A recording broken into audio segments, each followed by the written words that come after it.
त्यांची मागणी केलेली आहे.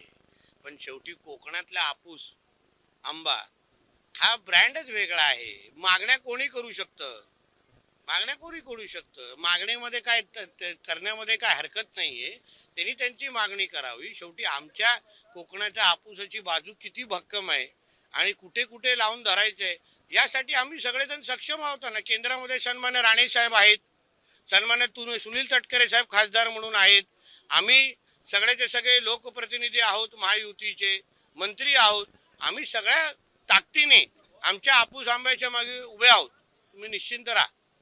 साहेब, इंदूमध्ये डॉक्टर बाबासाहेब आंबेडकरांच्या स्मारकाला एवढा वेळ का लागतोय असं सवाल सुप्रिया सुळेंनी केला. हो, पण ताईंना जरा आज सकाळीच आमच्या आदरणीय मुख्यमंत्र्यांचं भाषण आवर्जून पाहायला सांगतो. कदाचित ताई लग्नामध्ये फार बिझी आहेत सगळ्यात.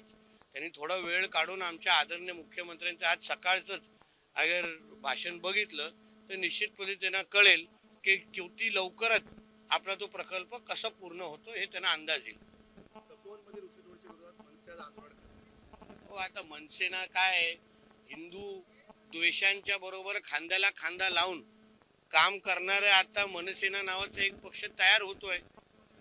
हिंदुहृदय सम्राट बाळासाहेब ठाकरेंच्या मुशीत तयार झालेले आमचे राजसाहेब ठाकरे यांनी हिंदुत्वाचा धागा धरून अगर जास्त त्यांचं राजकारण केलं तरच बाळासाहेबांची छाप त्यांच्यामध्ये दिसणार आहे.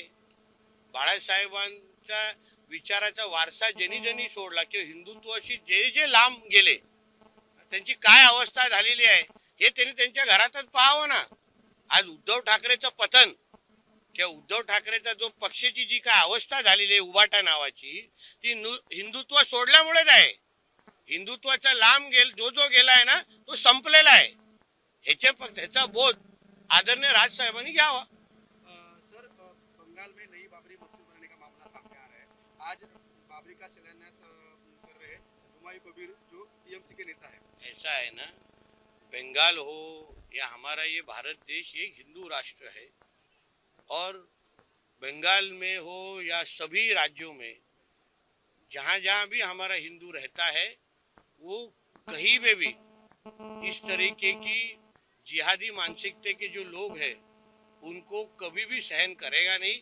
हमारे पंतप्रधान नरेंद्र मोदी जी के नेतृत्व में जल्द ही पश्चिम बंगाल में भी हिंदुत्व सोच की सरकार बनने जा रही है.